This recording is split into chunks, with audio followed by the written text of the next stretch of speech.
individual things. It's sort of, it's a bit like class reunion. Every now and then we come back together. It's always a lot of hope and a lot of positivity when we get back together again, and then it sort of deteriorates over a few weeks. But this project was very different. That I think we all felt that it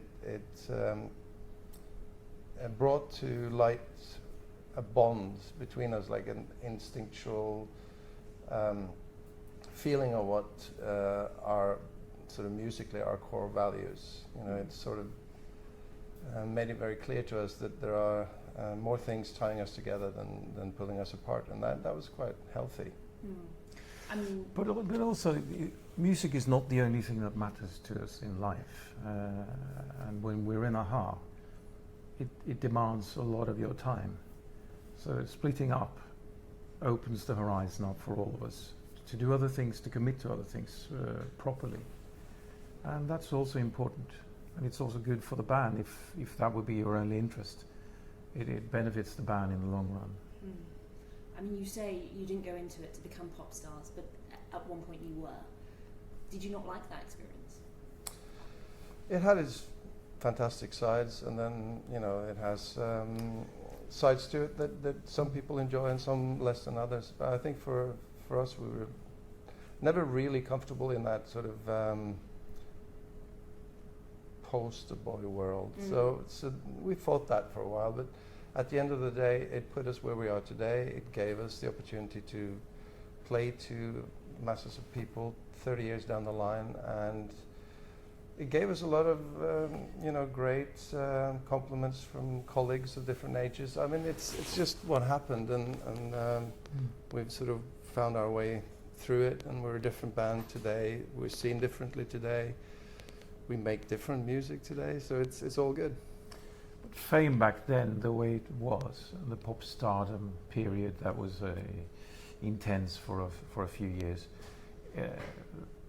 It's not very different in its shape and form to what it's been like ever since. But it kind of represents a box of chocolates you have for a moment, and it's a wrapping, and you take it off and you have it, and it's overly sweet. It's excessive. It is loud, very loud, and loud box of chocolate. No, but those things are part of what your life becomes. You're in a wind tunnel, and do you feel you have to play a role? You don't. You're being put on a sort of a catwalk, or the catwalk of fame, really, and you're being utilized for that from all angles, and that's what it is. It can help to play a role. It can help to distance yourself from it and kind of put on the glasses and know that you're kind of there as an observer and taking part.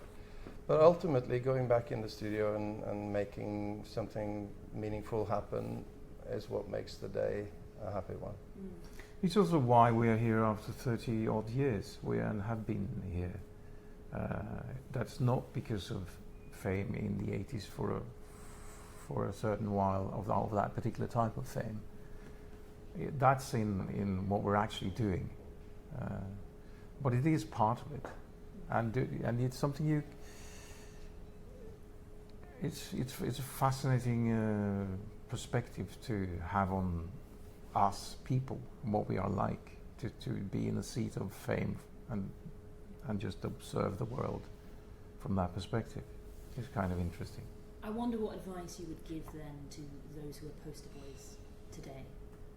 Make all your own mistakes and learn from them. Sensible advice.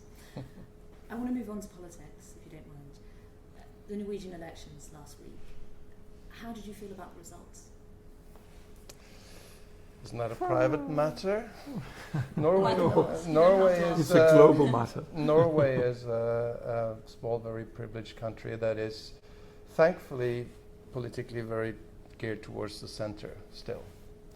And with sort of shifts back and forth around the center, which I'm quite comfortable with this sort of idea. And it's, as I said, it's a small, very rich country.